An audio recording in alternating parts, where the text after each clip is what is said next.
같이 일어나셔서 기도하게 맞춰 묵상기도 하심으로 하나님께 주일 날 예배 올려드리겠습니다.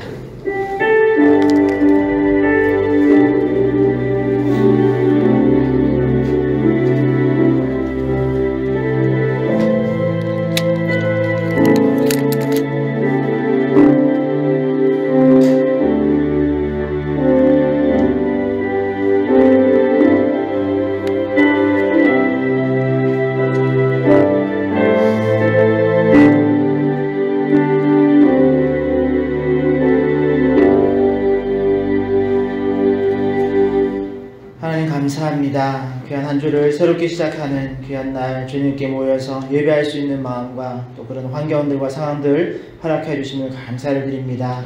이 자리에 오지 못하지만 또 이곳을 위해서 기도하고 있는 우리 장로님과 또 우리 주변에 있는 이웃들, 우리 성도들 주님께서 어느 곳에 있든지 기억하여 주시고 이 자리에 마음을 모아 기도하는 모든 자들에게 동일한 은혜로 주님께서 베풀어 주시옵소서. 또 주님께 올라와서 함께 예배하는 우리 모든 지체들 주님 안에서 더 하나 되어지게 하여 주시고 예배를 통해서 주님의 귀한 또 전을 사랑하는 사모하는 그 마음 또 하나님께 올려드리고 또 하나님께서 베풀어 주시는 말씀과 또 기도의 응답들을 또 다 받아 누리는 귀한 예배 시간 되게 하여 주시옵소서. 감사하며 예수님의 이름으로 기도합니다. 아멘.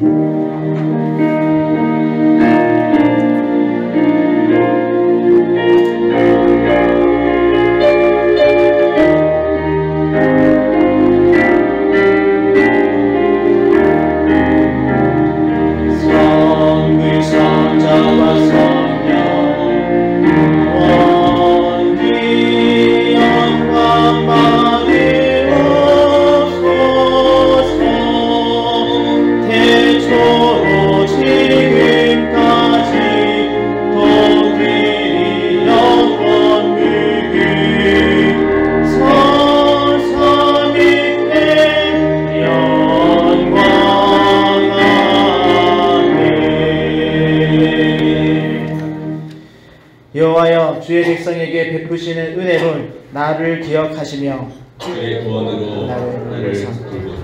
내가 주의 택하신 자가 형통함을 보고 주의 나라의 기쁨을 나누어 가지게 하사 내 잔을 자랑하게 하소서. 우리가 우리의 조상들처럼 범죄하여 사악을 행하며 악을 지었나이다. 우리의 조상들이 애굽에 있을 때 주의 기이한 일들을 깨닫지 못하며 죄 지은 자를 기억하지 아니하고 바다 곧 홍해에서 거역하였나이다.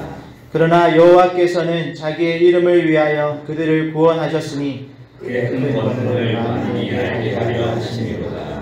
이에 홍해를 꾸짖으시니 곧 마르니 그들을 인도하여 바다 건너가기를 마치 광야를 지나감 같게 하사 그들을 그 미워하는 자의 손에서 구원하시며 그 원수의 손에서 구원하셨고 그들의 대적들은 물로 덮으심에 그들 중에서 하나도 살아남지 못하였도다.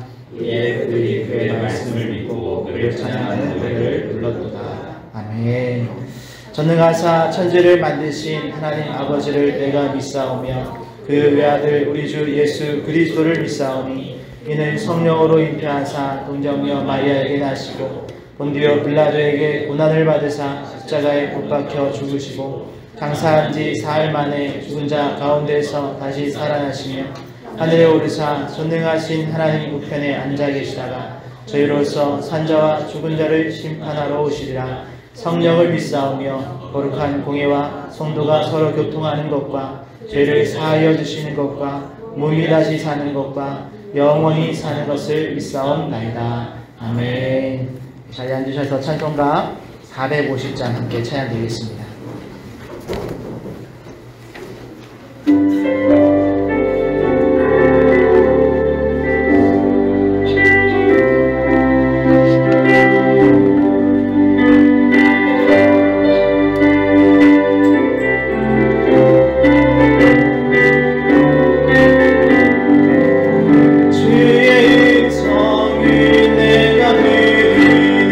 사랑한다 마이세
신동훈 집사님 기도해 주시겠습니다.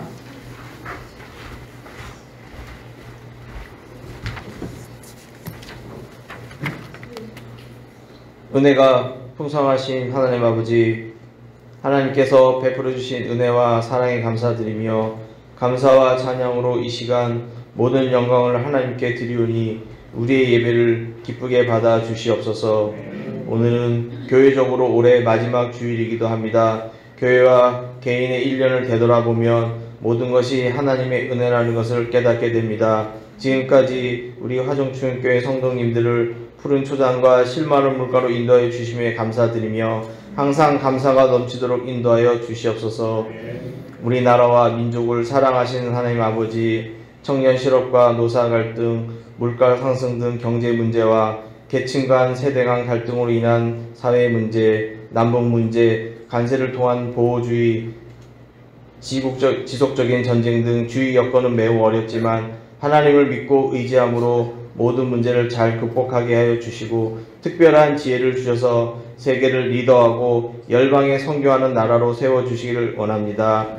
특히 사업장과 직장을 통해 가정의 물질의 축복을 주셔서 경제적으로 어려움을 당하지 않도록 인도하여 주시옵소서. 다음 세대를 위해 기도합니다. 비록 작은 수가 모여 예배 드리지만 저들의 비전을 아시는 하나님 아버지, 그 비전을 통해 가정과 가문의 영광이 되도록 인도하여 주시옵소서. 담임 목사님 영육간의 강건함을 주시고 성령 충만토록 인도하여 주시옵소서. 목사님이 전하는 생명의 말씀을 통해 우리의 심령이 새롭게 되고 변화되어 서로 섬기며 기뻐하는 하나님의 자녀가 되길 원합니다. 또한 목사님께서 기도하며 세운 비전들을 저희가 잘 감당하여 교회가 부흥되어 하나님의 일을 마음껏 할 수 있도록 저희들을 세워주시옵소서. 이 시간 여러가지 기도 제목을 갖고 간절히 기도드릴 때 기도 제목마다 다 응답받는 시간이 되도록 인도하여 주시고 특히 질병으로 투병 중인 환우들에게 치유의 역사가 나타나기를 간절히 원합니다. 오늘도 예배를 위해 성가대를 세워주신 하나님 기쁘게 받아주시고 하나님께 영광을 돌리며 듣는 저희에게도 은혜와 권능의 찬양이 되길 원합니다.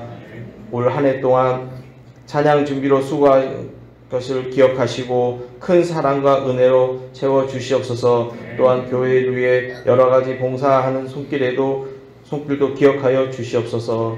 이 시간 주님 홀로 영광 받으시고 이 모든 말씀 우리를 구원하신 예수님의 이름으로 기도드립니다. 아멘.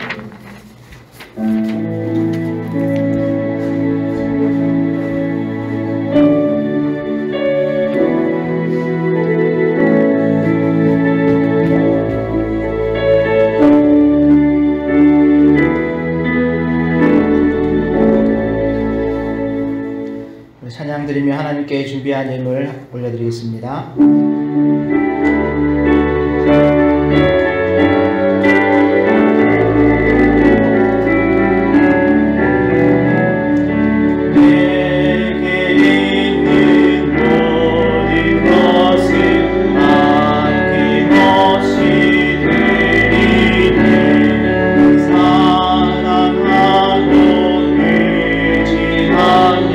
주만 따라 살리라.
감사를 드립니다. 주님께 특별히 사랑하는 주님께 우리의 모든 것들을 구별하여 올려드립니다. 특별히 그런 마음을 담아서 우리의 애물을 구별하여 하나님께 올려드립니다.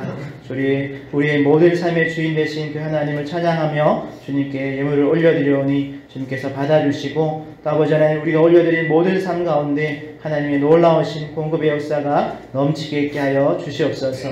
또 주님께 너무 물질만이 아닌 우리의 시간과 또 우리 건강과 또 우리의 헌신을 올려드립니다. 보이지 않는 곳에 수고하는 모든 손길들 가운데 하나님께서 더 놀라운 것들로 채워주시고 그들의 수고가 하나님의 나라의 확장과 하나님의 의를 드러내는 가장 먼저 올려드린 귀한 예물들 다 되게 하여 주시옵소서. 또 찬양으로 주님께 준비하여 올려드리는 우리 찬양대의 그 찬양을 주님께서 기뻐 받아주시고 온전히 하나님께만 영광 돌리는 귀한 찬양의 시간 되게 하여 주시옵소서. 믿사오며 예수님의 이름으로 기도합니다. 아멘.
교회 소식 전합니다. 우리 서서울노회 장로회 1차 순회 헌신 예배가 오는 토요일 12월 6일 오후 3시 30분에 본 교회당에서 있습니다. 여러분들 기억하셨다가 또 기도 관심 부탁드리고요.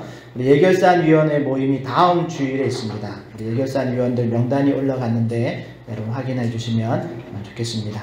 3번에 보면 성탄 축하 발표회가 있습니다. 12월 21일 주일 오후 예배 때 드리려고 합니다. 그래서 한 달 정도 남았으니까 전도회별로 한 코너씩 꼭 준비를 해주시고, 그리고 나머지는 개인이나 가정에서 신청해 주시면 14일 정도까지 신청해 주시면 순서 이렇게 만들어서 진행하도록 하겠습니다. 모든 성도님들 같이 참여하셔서 예수님의 탄생을 기뻐하고 또 축하하는 그런 시간 잘 준비했으면 좋겠습니다. 4번 광고에 보시면 화장실 사용 주의사항이 있습니다. 여러분들 주중에 모터가 그 물티슈 때문에 고장난 걸 발견해서 이렇게 수리를 하려고 준비하고 있는데, 여러분 절대로 변기에 물티슈 넣지 마시고 조심해 주시면 좋겠습니다. 강단이 조금 바뀌었습니다. 여러분 지난주에 보시고 또 주중에 새벽기도에 오셨던 분들은 바뀌신 거 미리 보셨을 텐데, 어떻게 하다 보니까 좋은 기회에 좋은 가격으로 비쌌으면 안 샀을 건데 너무 싸게 이렇게 올라온 게 있어서 구입해서 강단을 바꾸었고, 그리고 지금 이렇게 영상 녹화를 하다 보니까 이제 필요해서 이제 다음 주 되면 또 뭐 하나 바뀌어 있을 겁니다. 이게 뒤에 현수막을 바꿀 거거든요. 그래서 여러분 요즘은 다 이렇게 뒤에 배경을 좀 푸른색으로 해서 카메라에 잘 잡히게 만드는 그런 추세, 그리고 조금 더 시원하게 보이는 그런 느낌으로 현수막을 교체할 계획이 있습니다. 그래서 여러분 참고해 주시고, 좀 분위기나 이렇게 느낌들이 좀 바뀌지만 또 새롭게 또 젊은 느낌으로 조금 더 변화를 준다라고 생각해 주시고 잘 이해해 주시면 좋겠습니다. 영상 오늘 실시간이 오늘부터 나갑니다. 그래서 다행히 잘 이렇게 조치가 되어져서 오늘 지금 실시간 나가고 있는 중이고, 그리고 앞으로는 또 수예배나 오예배도 실시간으로 송출할 계획이 있습니다. 그래서 혹시나 못 오시는 분들은 실시간으로 정시에 들어가시면 예배를 함께 드릴 수 있고요. 대신 새벽 기도회 같은 경우에는 첫 시간 기도회는 실시간이 조금 무리가 있어서 녹화로 이제 영상 올려드리는데 7시 전에는 항상 올리니까요. 그래서 여러분들 그냥 매일 예배 새벽 기도 못 나오시는 분들은 여러분들 첫 시간에, 여러분들 일어나서 출퇴근하는 첫 시간에 한 30분 정도로 제가 계속 영상을 기도하는 시간까지 다 포함해서 30분 정도 영상을 만들고 있으니까요. 여러분들 첫 시간 기도의 영상도 참여 이렇게 잘 활용하시기를 바랍니다. 그리고 뭐 혹시나 또 주변의 이웃들에게 또 설교 영상 여러분 은혜 받은 예배 순서가 있으면 또 이렇게 잘 영상 광고해 주셔가지고 또 전도의 어떤 도구로 잘 사용해 주시면 감사하겠습니다. 나머지 사항은 12월 예배 봉사위원회 나갔습니다. 여러분 참고하셨다가 다음 주부터 12월이니까요. 다음 주에 안내위원들, 헌금위원들 잘 섬겨주시면 감사하겠습니다. 우리 하나님 말씀 찾아보겠습니다. 하나님 말씀은 사도행전 3장 1절에서 12절 말씀입니다. 구약성경 191페이지 사도행전 3장 1절에서 12절까지 우리 한 절씩 교독하시고 마지막 절은 함께 읽도록 하겠습니다.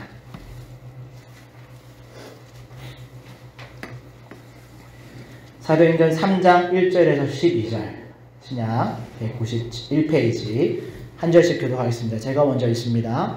제9시 기도 시간에 베드로와 요한이 성전에 올라갈새 가면서 먹게 된 이를 사람들이 메고 오니 이는 성전에 들어가는 사람들에게 구걸하기 위하여 날마다 미문이라는 성전문에 두는 자라. 그가 베드로와 요한이 성전에 들어가여 함을 보고 구걸하거늘 베드로와 요한과 더불어 주목하여 그때 우리를 보라 하니 그가 그들에게서 무엇을 얻을까 하여 바라보거늘 베드로가 이르되 은과 금은 내게 없거니와 내게 있는 이것을 내게 주노니 나사렛 예수 그리스도의 이름으로 일어나 걷라 하고 오른손을 잡아 일으키니 발과 발목이 곧 힘을 얻고 뛰어서서 걸으며 그들과 함께 성전으로 들어가면서 걷기도 하고 뛰기도 하며 하나님을 찬송하니 모든 백성이 그 걷는 것과 하나님을 찬송함을 보고 그가 본래 성전 미문에 앉아 구걸하던 사람인 줄 알고 그에게 일어난 일로 인하여 심히 놀랍게 여기며 놀라니라. 나은 사람이 베드로와 요한을 붙잡으니 모든 백성이 크게 놀라며 달려나아가 솔로몬의 행각이라 불리는 행각에 모이거늘 베드로가 이것을 보고 백성에게 말하되 이스라엘 사람들아 이 일을 왜 놀랍게 여기느냐 우리 개인의 권능과 경건으로 이 사람을 걷게 한 것처럼 왜 우리를 주목하느냐. 아멘. 네, 이 시간에는 본문 말씀 가지고 보고 잡다라는 제목으로 은혜를 나누려고 합니다. 오늘 이 제목을 주보보시고 보고 잡다라고 이렇게 읽은 분들은 경상도 보내십니다. 보고 잡다. 네. 서울 분들은 이게 이제 근데 여기 계신 분들은 오해를 하지 않으셨던 것 같은데 이어서 읽으면 보고 잡다. 경상도 말로 보고 싶다라는 사투리죠. 네, 제가 콧말을 찍어놨습니다. 보고 잡다라는 제목. 그래서 옆에 있는 분과 한번 이렇게 인사하며 말씀을 시작했으면 좋겠는데요. 잘 들으십시오. 보고랑 잡다라는 걸 잘 듣고 따라서 인사했으면 좋겠습니다. 믿음으로 보고 행함으로 잡읍시다. 이렇게 인사할 거예요. 믿음으로 보고 행함으로 잡읍시다. 인사하겠습니다. 믿음으로 보고 행함으로 잡읍시다. 네, 이게 제목이자 결론이기도 합니다. 아주 중요한 결론이긴 한데 이 말씀을 통해서 오늘 우리가 그 성경에 나와 있는 베드로의 사건, 또 이 이렇게 나면서부터 걷지 못했던 사람의 사건을 통해서 무엇을 우리가 보고 무엇을 잡아야 할지 그것을 한번 나누는 그런 시간이 되었으면 좋겠습니다. 오늘 우리가 다룰 사도행전 3장의 오늘 이 사건, 나면서부터 못 걷게 된 자가 태어날 때부터 장애를 가졌던 사람이 베드로의 그런 선포로 나음을 입은 이 사건은 여러분 갑작스럽게 베드로에게 어떤 초능력이 생겨서 기적을 일으킨 것이 아니다라는 거죠. 여러분 베드로에게 이런 믿음과 능력이 나타날 수 있었던 이유를 우리가 알려면 그 배경을 조금 알아야 하는데요. 우리가 복음서 마지막에 우리가 예수님이 부활하시고 승천하시면서 약속하신 것 있죠. 그게 뭐냐면 몇 날이 못 되어서 성령을 보내주시겠다라고 약속하셨습니다. 그리고 그 약속이 사도행전 2장, 우리가 3장을 읽었는데 앞장에 가면 사도행전 2장에서 성령 강림 사건을 통해서 제자들과 또 그 마가의 다락방에 모였던 수많은 무리들이 성령의 충만함을 받고 담대하게 나가서 복음을 전하면서 예루살렘 성에 아주 큰 소동이 일어났다라고 성경은 기록하고 있습니다. 그리고 그 속에서 베드로와 또 예수님의 이 증인들이 그들의 증언을 통해서 예루살렘 성에서 수천 명의 사람들, 그 사람들이 예수님을 그리스도로 곧 메시아로 믿는 놀라운 역사가 일어났습니다. 참고로 여러분 그리스도는 헬라어로 구원자라는 뜻이고 그게 또 히브리어로 구약에 쓰여진 히브리어로는 메시아를 익힙니다. 그러니까 메시아, 그리스도, 구원자 똑같은 의미입니다. 이게 그냥 시대의 언어에 따라서 발음이 다를 뿐이라서 그래서 메시아, 구약의 메시아, 신약에는 그리스도, 우리나라 말로는 구원자. 그렇게 예수님이 구원자다라는 것을 믿게 되어지는 일들이 일어났다라는 거죠. 그러던 중에 오늘 우리가 읽은 3장에서 이제 여러분 오늘 3장의 시작이 제9시에 베드로와 요한이 기도하러 성전에 올라갔다, 이렇게 회당에 갔다라고 되어 있는데 사실 여러분 그 시간에 유대인들이 항상 기도하는, 회당에서 기도하던 시간이거든요. 유대인들이 모여있는 그 자리에 베드로와 요한이, 여러분 상황을 잘 이해해 보시면 그 시간에 회당에 예수님을 믿는 베드로와 요한이 간다라는 건 평범한 일이 아닙니다. 왜냐하면 며칠 전까지만 해도 유대인들이 예수님을 십자가에 장아서 못 박아서 죽이는 사건이 있었던 그 시기에 베드로와 요한이 어떻게 보면 의도적으로 회당에 가는 겁니다. 유대인들을 만나서 복음을 전하기 위해서 그랬던 거죠. 그러니까 그 시간에 이 성령의 충만함을 받고 이제는 어떤 것도 두려워하지 않고 성전을 드나들기를 서슴지 않던 그런 베드로와 요한이 기도의 시간에 성전에 들어가는 거죠. 그러니까 오늘 다루게 될 몇 가지 주제에 대해서 우리가 이해할 때 베드로와 요한이 처음부터 어떤 능력을 가졌거나 또는 어떤 사람의 어떤 능력이나 노력으로 이런 일들을 이룬 것으로 여러분 오해하시지 마시기를 바랍니다. 대신에 성경이 오늘 이 사건을 통해서 우리에게 알려주고 싶은 것이 무엇일까 집중하면서 여러분 오늘 주제를 잘 따라오시면 좋겠습니다. 오늘 말씀에서는 첫 번째로 다루려고 하는 주제는 오늘 제목과 같이 보고 잡다입니다. 여러분 보는 것에서 듣는 것에서 멈추면 안 된다는 거죠. 여러분 그걸 잡아서 내 것으로 취해야 된다는 말입니다. 오늘 본문에서 보다라는 표현이랑 잡다, 붙들다라는 표현이 여러 번 등장하는데요. 성경에 보시면 보다라는 표현은 3절, 4절, 9절, 12절 이렇게 나오고 잡다, 붙들다라는 표현이 5절과 7절에 나옵니다. 5절과 7절에서는 베드로가 안진뱅이를 붙잡았다. 그리고 11절에서는 고침을 받은 그 안진뱅이가 장애를 가진 사람이 나음을 입고 나서 베드로를 붙들었다라는 기록이 남아있는 거죠. 근데 여러분 성경에 보시다 보면 5절에는 바라보거늘 이라는 표현만 나와 있고 붙들다라는 표현이 안 나와 있는 것 같은데, 사실 헬라어에 보면 두 개의 단어가 오늘 한글 번역되면서 한 개의 단어로 바라보거늘이라고 번역이 되었습니다. 그래서 헬라어의 원래 두 개의 단어는 하나는 기대하다라는 단어와 두 번째 단어가 주의하다, 붙들다라는 의미를 가진 두 단어가 있습니다. 그래서 그 두 단어를 한글에서는 바라보거늘이라고 이렇게 번역을 한 거죠. 한 가지의 단어로. 그러다 보니까 붙들다라는 표현이 덜 보이긴 하는데, 그 단어 기대하다, 또 주의하다, 붙들다라는 단어를 그냥 이제 원래대로 직역을 해서 그냥 번역한다면 기대하면서 붙들었다, 또는 기대하면서 주의를 기울였다, 이렇게 말할 수 있겠죠. 붙들다라는 표현을 시선이랑 조금 연결시키면 기대하면서 베드로가 이렇게 또는 이제 베드로가 이 장애인을 바라보는 그런 모습, 그리고 장애인이 또 베드로를 바라보는 그런 모습에서 기대하면서 시선을 고정시켰다, 이렇게 표현할 수도 있겠습니다. 이렇게 보다라는 단어, 그리고 잡다 또는 붙들다라는 단어의 이런 구성을 통해서 우리는 성경의 중요한 원리 중에 하나를 떠올리게 됩니다. 그것은 바로 여러분 보는 것에서 멈추면 구경받게 되지 않는다라는 거죠. 그것을 잡을 때, 그것을 내가 마음으로 집중할 때 그것이 내 것이 된다라는 원리입니다. 또 다른 표현으로 하자면 여러분 그냥 듣는 것에서 멈춰서는 안 된다라는 거죠. 그 들은 것을 믿음으로 잡을 때 그 안에 진짜 하나님의 말씀의 은혜들을 경험을 통해서 알게 된다는 것, 내 것이 된다는 그런 원리이죠. 여러분 그냥 바라보고 있는 것으로는 진짜를 경험할 수 없습니다. 좋은 이야기를 아무리 많이 듣고 진리의 말씀을 평생 들어도 그 말씀을 우리가 붙잡지 않고 그 말씀대로 살아보지 않으면 여러분 진짜 진리의 말씀을 경험할 수 없는 것처럼 말이죠. 그래서 성경 속에서 이런 원리의 말씀을 많이 기록해 놨습니다. 그래서 지금 한번 자막을 넘겨드릴 텐데 몇 개 구절을 제가 모아놨는데요.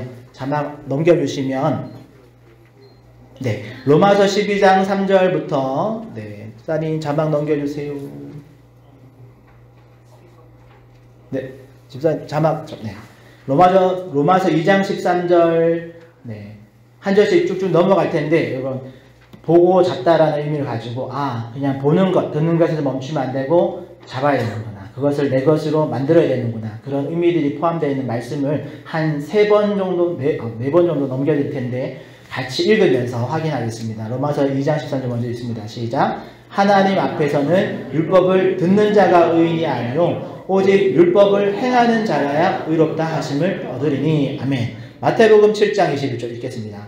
나더러 주여 주여 하는 자마다 다 천국에 들어갈 것이 아니요 다만 하늘에 계신 내 아버지의 뜻대로 행하는 자라야 들어가리라. 아멘. 야고보서 1장 25절 시작. 자유롭게 하는 온전한 율법을 들여다보고 있는 자는 듣고 잊어버리는 자가 아니요 실천하는 자니 이 사람은 그 행하는 일에 복을 받으리라. 아멘. 누가복음 10장 25절에서 28절 읽겠습니다. 시작. 어떤 율법 교사가 일어나 예수를 시험하여 이르되 선생님 내가 무엇을 하여야 영생을 얻으리이까? 예수께서 이르시되 율법에 무엇이라 기록되었으며 내가 어떻게 읽느냐? 대답하여 이르되 내 마음을 다하며 목숨을 다하며 힘을 다하며 뜻을 다하여 주 너의 하나님을 사랑하고 또한 내 이웃을 내 자신같이 사랑하라 하였나이다.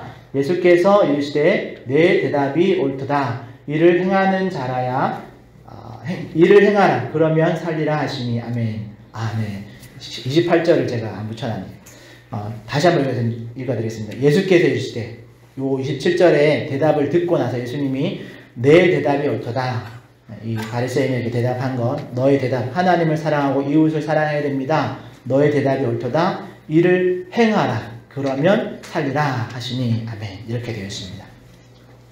여러분, 특별히 오늘 이 마태복음에 있었던 이 사건, 누가복음의 10장의 25절, 28절 방금 요 읽은 사건의 이야기 다음에 예수님이 어떤 비유로 이 바리새인의 이야기, 그리고 하나님 사랑, 이웃 사랑이 어떤 것인지를 알려주시냐면 우리가 잘 아는 선한 사마리아인의 비유를 가지고 말씀하십니다. 강도 만난 그 사람을 레위인과 제사장은 그냥 지나쳤지만 사마리아인이 그 사람을 돌보고 또 이렇게 주막, 여기서는 주막이 되었지만 맡기고 치료하고 내가 돌아올 때 더 비용이 들면 지불하겠습니다라고 도와줌을 통해서 누가 선한 이웃인가에 대한 대답을 해주시는 이야기까지 진행이 되어지죠.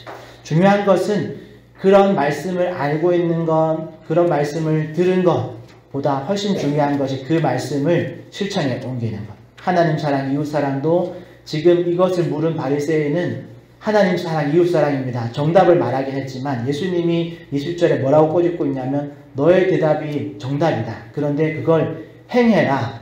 그래야 살 것이다. 라고 이렇게 정리를 해주신 거죠.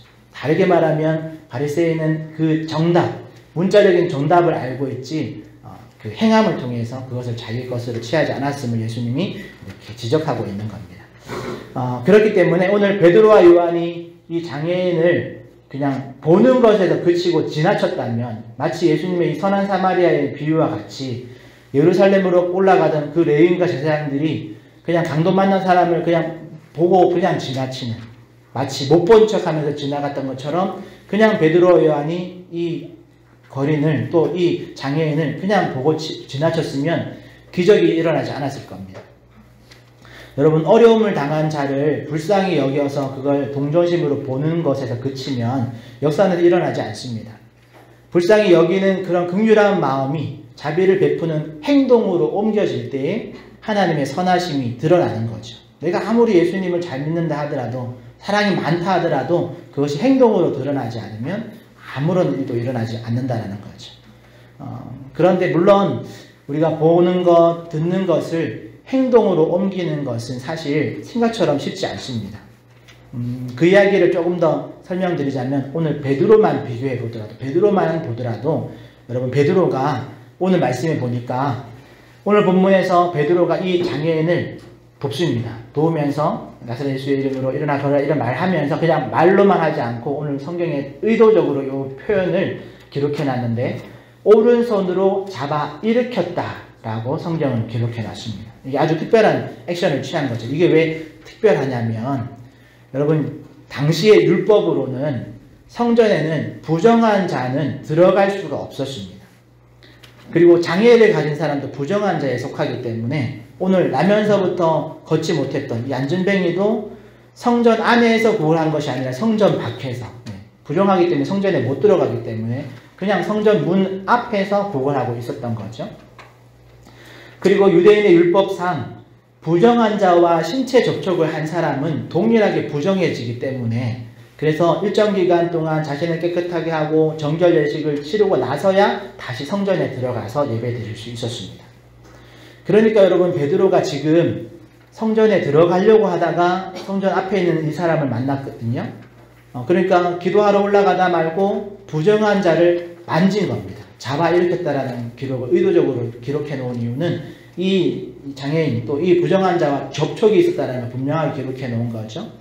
여러분, 이 행동은 자칫 자신도 부정해질 수 있기 때문에 성전에 못 들어가는 상황이 일어날 수도 있는 그런 액션인데, 그런데 앞서 언급한 것처럼 예수님의 선한 사마리아의 비유에서도 마찬가지지만 그때도 레위인과 제사장이 그냥 사랑이 없어서 그냥 안 착해서 평소에도 이런 사람들을 안 돌아봐서 그냥 지나치지 않았다라는 것을 우리가 유추해 볼 수 있죠. 왜냐하면 레위인과 제사장은 예루살렘으로 예배를, 요즘으로 말하면 집례하러, 예배를 드리러 가던 과정 중에 있기 때문에 이 강도와 만난 사람을 만지는 순간 자신들도 부정해지면 자신은 지금 예배의 집례를 못하는 상황이 벌어질 수 있기 때문에 그냥 알지만 조금 더 중요하다 생각한 그 자신의 사명을 쫓아서 지나쳤다라고도 이해할 수 있는 거거든요.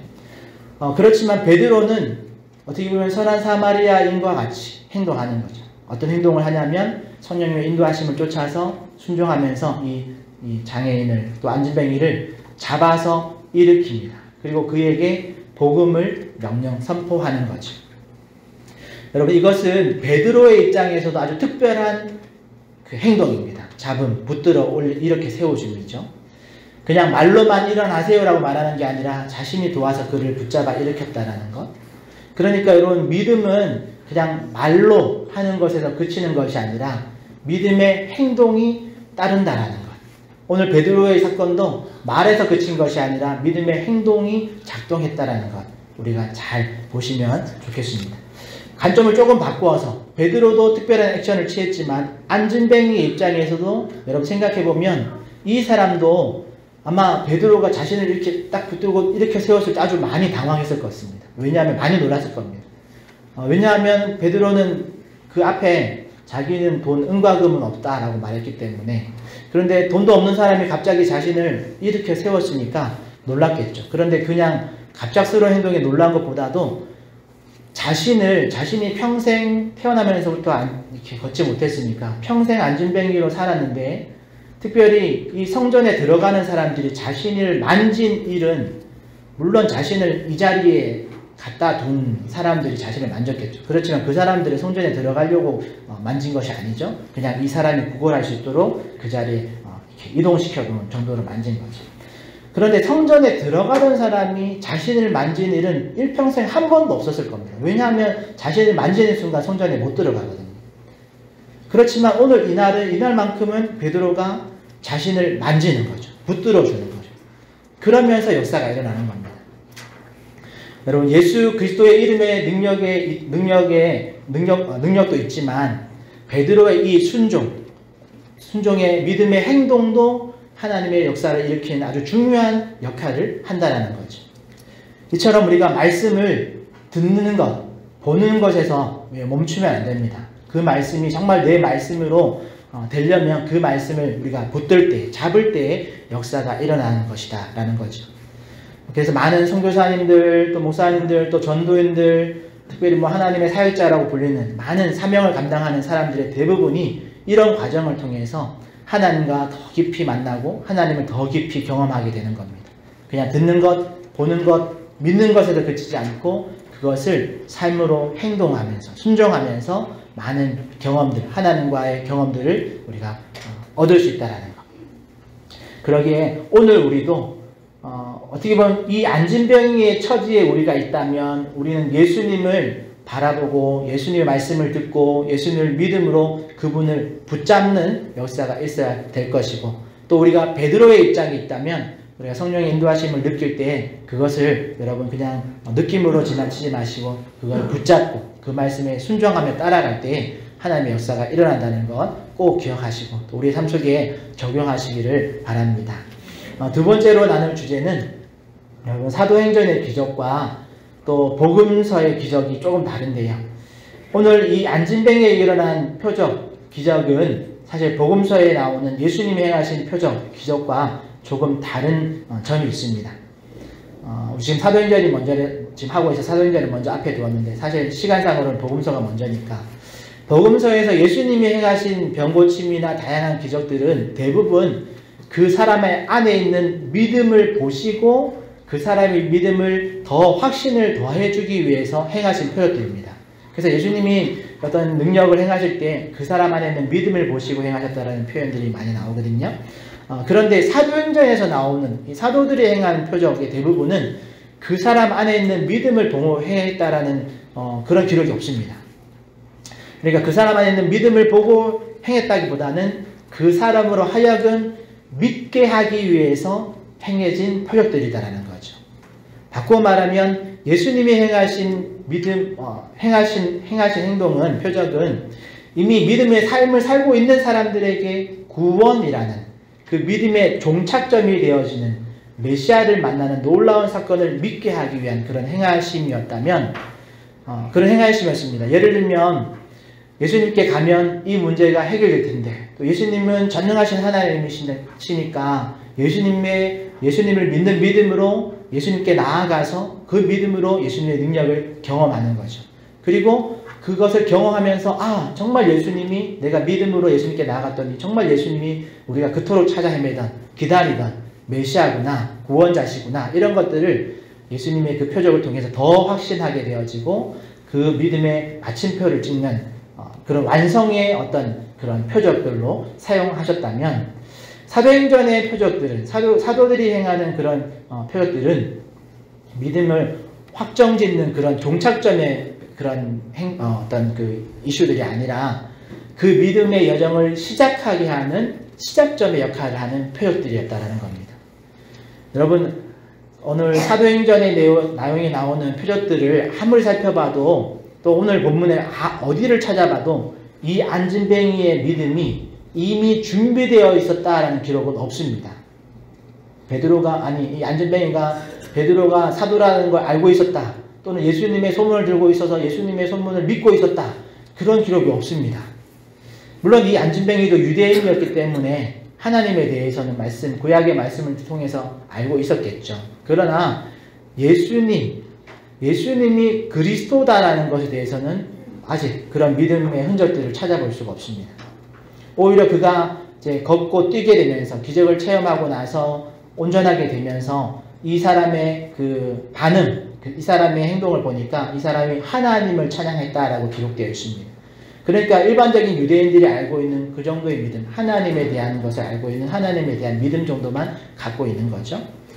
그래서 예수님이 메시아다라는 그런 믿음이 없는데 베드로가 지금 그것을 이제 기적을 통해서 그것을 알려주는 거죠. 그리고 오늘 우리가 읽진 않았지만 이 이후의 말씀에 보면 11절에 베드로와 요한을 이 사람이 붙잡습니다.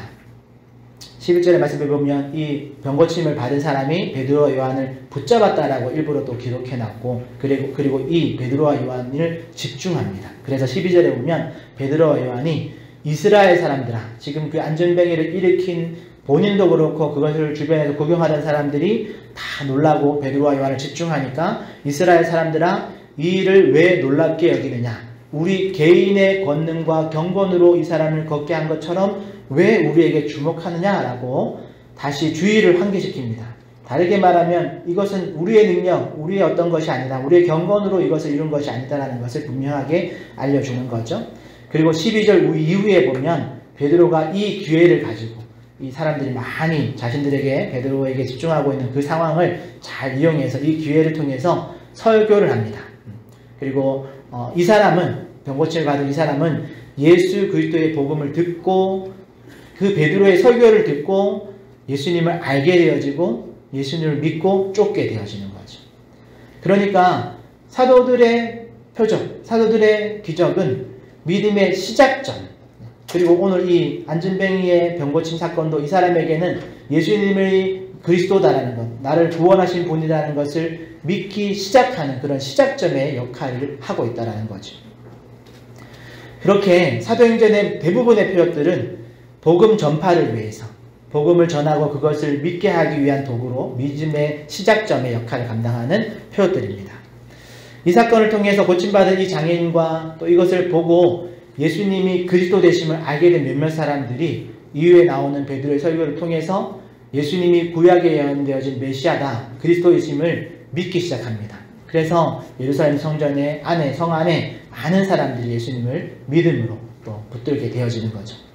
자, 그렇다면 오늘날 우리의 믿음은 어떤 위치에 있는가 한번 생각해 볼 필요가 있겠죠. 이 자리에 계신 분들은 예수님을 믿기 시작한 분은 없으신 것 같습니다. 이미 다 여기에 있는 분들은 예수님에 대해서 예수님이 우리의 구원자이신 것을 믿는 분들인 줄 압니다. 그렇다면 이미 구원에 이른 믿음을 가진 우리가 오늘 이 안진뱅이가 경험한 그런 기적을 부러워할 필요가 있을까요? 한 번 더 설명드리면 여러분 대부분 오래된 신자인 저와 여러분들은 때때로 초신자들이 경험하는 어떤 특별한 은혜를 부러워할 때가 있습니다. 나도 처음 믿을 때는 막 그런 놀라운 경험들, 또 표적들, 그런 기적들 경험했었는데 그렇게 공감을 하면서도 한편으로는 왜 오래 믿고 더 믿음이 자란 것 같은데 왜 지금은 옛날 같은 그런 기적과 표적들이 안 일어날까? 왜 하나님이 기도 응답을 바로바로 적극적으로 안 해주실까? 내가 처음 믿을 때는 하나님 기도하면 바로바로 응답해 주셨는데 뭐 이렇게 의구심이 생길 때가 있습니다. 그런데 여러분들 생각해 보십시오. 오늘 베드로와 요한을 통해서 일어난 이 사건은 분명히 믿음의 시작점을 위한 기적이었다라고 말씀드렸습니다. 그렇다면 이미 믿음을 시작해서 진행 중에 있는 오늘날 우리들에게 그런 믿음의 시작점을 위한 그런 기적과 표적들이 계속 필요할까요? 예를 들면 마치 갓 태어난 아기가 이제 조금 커서 이제 옹알이를 하고 말을 할 때가 되면 부모들이 엄마 아빠가 엄마 아빠 해봐 이렇게 말을 가르칩니다. 그렇게 말을 가르치다가 어느 날 갑자기 아이가 엄마 이렇게 하면 아빠 이렇게 하면 엄마 아빠가 우리 아이가 말했다고 막 이렇게 정말 기적이 일어난 것처럼 기뻐하면서 또 자랑하고 환호하고 하죠. 어떻게 보면 자신의 아이가 생애 처음으로 어떤 단어를 구사한 것에 대한 그런 감격이 부모들에게 있죠. 그런데 그 기적 같은 일이 신기하고 좋다고 해서 시간이 많이 지나서 이제 다른 말도 잘하는데 막 초등학교 들어갈 때가 됐는데도 엄마, 아빠 해봐 이렇게 하고 있으면 그게 정상적인 게 아니죠. 마찬가지입니다. 우리가 이미 구원의 확신도 있고 또 신앙의 연륜이 있는데 소위 말하는 새신자, 초신자가 아니라 이제 헌신자, 뭐 소위 말하는 묵은둥이와 같은 이제 믿음의 확신도 있고 신앙생활을 오래 해왔는데 그런데 그런 분들이 초신자들이 받는 은혜와 같은 그런 어떤 기적과 표적을 부러워하고 있다면 여러분 그건 뭔가 조금 이상한 겁니다. 여러분 우리의 믿음이 오래된 만큼 성숙한 만큼 묵은 만큼 우리는 하나님의 말씀을 묵상하고 그 말씀을 따라서 살려고 노력하고 꼭 그 말씀을 살면서 그 말씀을 행하면서 얻는 은혜를 우리가 더 사모하고 또 그런 경험들을 우리가 더 기대하고 그렇게 되기 위해서 더 기도해야 될 줄 믿습니다. 여러분 초신자들이 경험하는 초신자를 비하하는 건 절대 아닙니다. 초신자들이 하나님이 그들을 믿게 하기 위해서 주시는 기적과 어떤 능력들 여러분 그것들을 우리가 오늘날 우리의 위치에서 그것들을 부러워하지 마시라는 말입니다. 우리는 우리의 신앙의 연륜 또 깊이에 맞는 또 그런 기대함 또 그런 은혜를 사모해야 된다는 거죠. 베드로의 그런 순종과 같이 여러분 우리 안에서 말씀을 깨닫게 하시고 또 역사하시는 성령님 인도하심을 우리가 바르게 이해한다면 여러분 우리는 베드로 같은 믿음의 행동이 필요합니다. 안진뱅이 같은 믿음의 어떤 그런 것이 아니라 베드로와 같은 믿음의 순종. 그게 뭐냐면 성령님께서 우리에게 말씀해 주시고 또 하나님께서 우리를 깨닫게 해 주실 때에 그 말씀에 대해서 믿음의 순종을 하는 것이 우리에게 필요하다는 거죠. 그러니까 여러분 어떤 기적의 대상, 어떤 기적의 수요자가 되는 것을 여러분 거기서 멈추지 마시고 베드로와 같이 기적을 일으키고 또 그 기적을 일으킴을 통해서 하나님을 소개하고 하나님을 더 경험케 하는 그런 하나님의 사람들이 되시기를 축복합니다. 여러분 안진뱅이의 믿음도 중요하지만 그런 믿음의 시작도 중요하지만 우리는 베드로와 같이 기적을 일으키는 그리고 복음을 전하는 그리고 그 과정을 통해서 하나님을 더 경험하는 그런 저와 여러분 되시기를 축복합니다. 세 번째로 생각해 보려는 것은 베드로가 이 거린에게 준 것에 대한 것인데요. 그래서 세 번째 주제가 유한한 것의 대표와 무한한 것의 대표입니다. 베드로는 이렇게 말합니다. 은과 금은 내게 없으나 내게 있는 것으로 내게 주노니 라고 말하면서 이 안진뱅이를 일으키는데 사실 현실적으로는 오늘 본문의 배경 설명을 읽어봤을 때 이 장애인이 안진뱅이가 성전 문 앞에 이 안진뱅이를 성전 문 앞에 두고 출근시켜준 사람들이나 또 이 안진뱅이나 또는 성전 문 앞에서 평생 앉아있던 그런 모든 사람들의 이유가 상황적으로는 결국 돈벌이를 위해서 여기 앉아 있었습니다.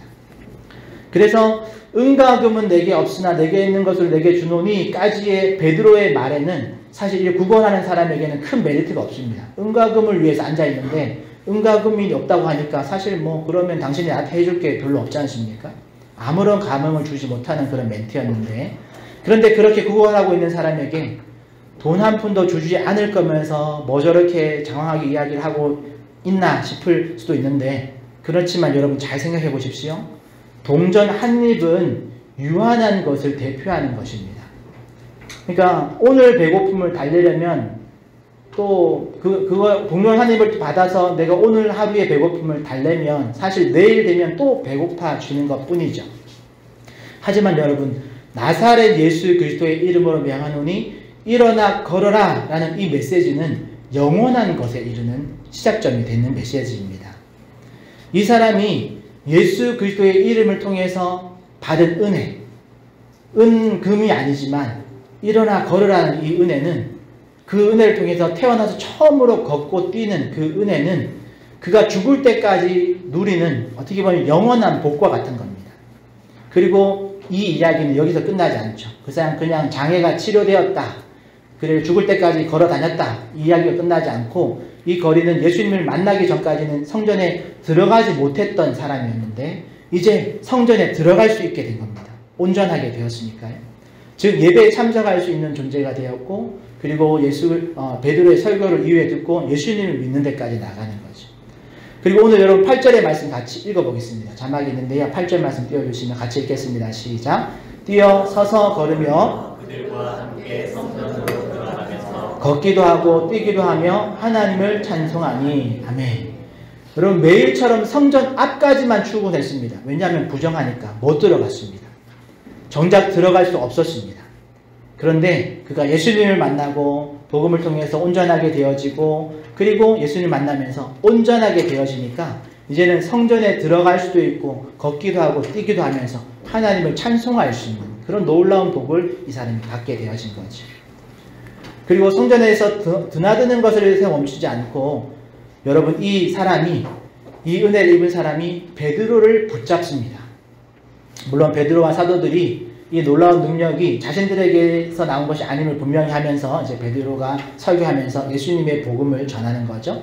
그리고 이 복음을 듣고 이 사람이 예수님을 믿고 따르면서 정말 영원한 복이신 예수 그리스도를 이 사람이 붙잡고 소유하게 되는 거죠. 그러니 이것이 이 사람이 얻은 진정한 복, 영원한 복이 바로 예수 그리스도가 되는 겁니다. 이처럼 베드로와 요한이 이 거린에게 준 것은 돈 몇 푼이 아니라 영원한 것을 줬다라는 거죠. 처음에는 이 거린도 베드로와 요한의 말에 또 행동에 자신이 어떤 유익을 얻을지 몰랐을 수 있습니다. 아마 은금만 바라봤다면 그냥 자신의 삶을 연명한 수준으로 그냥 살았겠죠. 하지만 오늘 이날에 이 땅에 유한한 것만 보고 있던 그 사람에게 베드로가 예수 그리스도의 이름으로 그의 손을 잡아 일으키고, 그리고 그에게 복음을 전함을 통해서 영원한 복을 나누어주는 그런 귀한 사명을 감당한 것입니다.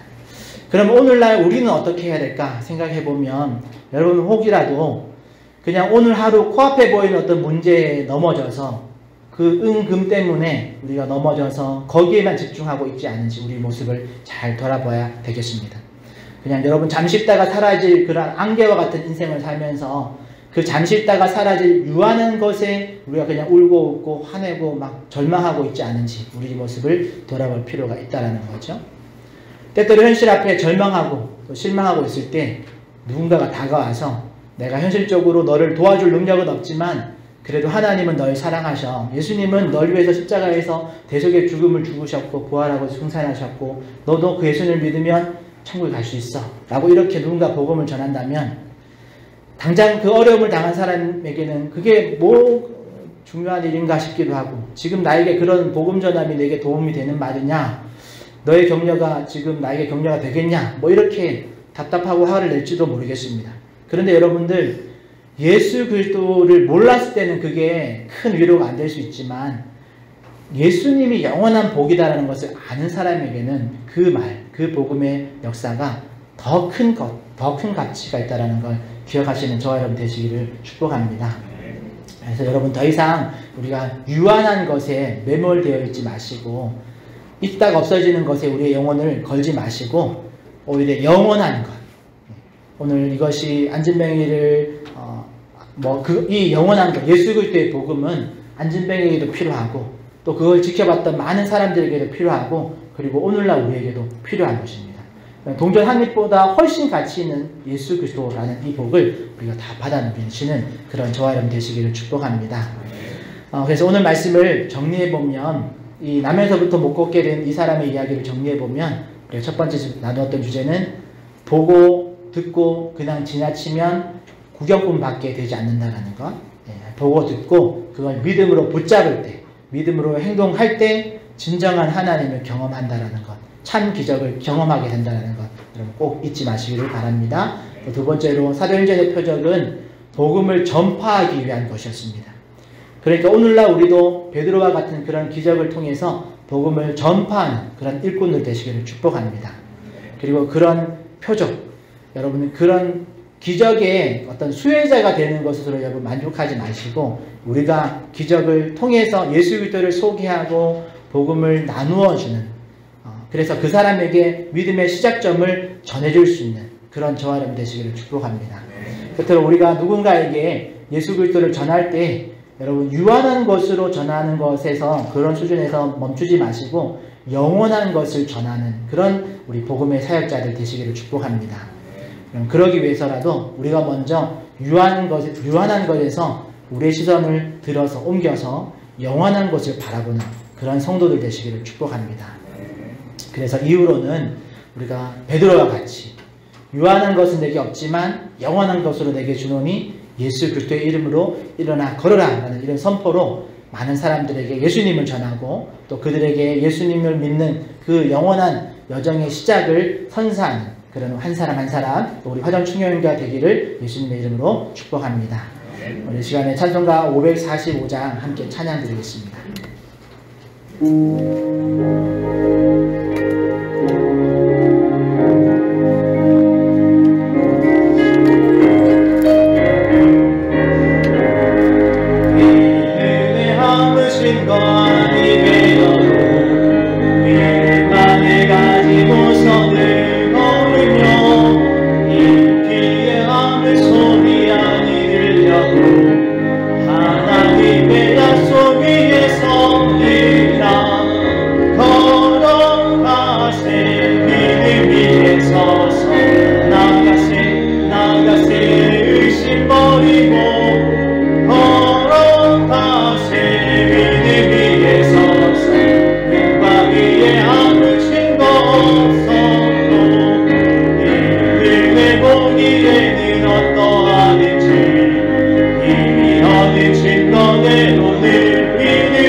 기도했으면 좋겠습니다. 한숨에서 기도하실 때 말씀 생각하시면서, 하나님, 우리도 그냥 보고 들은 것에서 멈추는 자가 아니라, 그걸 지나치는 자들이 아니라 하나님 말씀을 보고 들을 때 그 말씀을 붙잡는 우리들 다 되게 하여 주시옵소서. 또 사도행전의 표적이 복음을 전파하기 위한 표적이었는데, 우리의 삶을 통해서도 하나님 복음을 증거할 수 있도록 하나님 우리 삶 속에 하나님의 능력이 임하는 놀라운 역사들 허락하여 달라고, 영원한 것을 붙들고 복음을 전파하는 우리들 다 되게 해달라고 우리 입술을 열어서 여러분 말씀 생각하시면서 함께 기도하며 나가겠습니다. 주님 한번 찾고 동성으로 기도하며 나가겠습니다. 주여,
우리가 복음을 들은 것에서 멈춰있지 않게 하시고 성경을 읽은 것에서 멈춰있지 않게 해주시고 그 말씀을 믿음으로 붙드는 그 말씀을 붙잡는 우리들 다 되게 하여 주시옵소서. 아버지 믿음으로 아버지 안에는 걸어갈 수 있는 행동할 수 있는 믿음 우리에게 부어주시옵소서. 또한 아버지 하나님 우리가 복음을 전하는 과정에도 하나님 기적을 경험하는 그냥 기적의 대상자에 멈춰있지 않게 하시고 기적을 베풀 수 있는 능력을 우리 가운데도 허락하여 주시옵소서. 그래서 우리가 기도해 준 사람들이 잘 되어지고 또 우리 주변의 이웃들에게 복음을 증거하며 살아갈 때에 그 복음의 능력으로 그들의 삶에 변화가 있게 하여 주시옵소서. 그리고 그 능력을 통해서 많은 사람들이 논할 때에 오늘 우리가 베드로와 요한과 같이 이것이 우리의 능력과 우리의 경건이 아니라 하나님의 은혜임을 통해서 또 예수 그리스도의 복음을 증거하는 좋은 기회로 삼을 수 있는 우리들 다 되게 하여 주시옵소서. 유하는 것에 매여 있지 않게 하여 주시고 영원한 것을 바라보며 달려가는 우리들이 다 되게 하여 주시옵소서. 복음을 전할 때에도 유하는 것을 나누는 것이 아니라 영원한 것을 나누는 것임을 꼭 기억하게 하시고 영원하신 예수 그리스도의 복을 우리가 증거하며 나누는 놀라운 은혜가 있게 하여 주시옵소서. 감사하며 예수님의 이름으로 기도합니다. 아멘. 이제는 우리 주 예수 그리스도의 은혜와 하나님의 크신 사랑하심과 천년의 교통하심이 오늘 말씀과 같이 보고 들은 것에서 멈추지 않고 그것을 붙들고 믿음으로 행하며 살아가기를 원하는 또 영원한 것을 통해서 복음을 증거하기를 원하는 또 기적의 대상자가 아니라 기적을 일으키는 자들로 쓰임받기를 원하는 우리 모든 지체들 머리 위에 가정과 기업과 또 우리의 삶의 터전들 위해 지금부터 영원토록 함께 있을지어다. 아멘.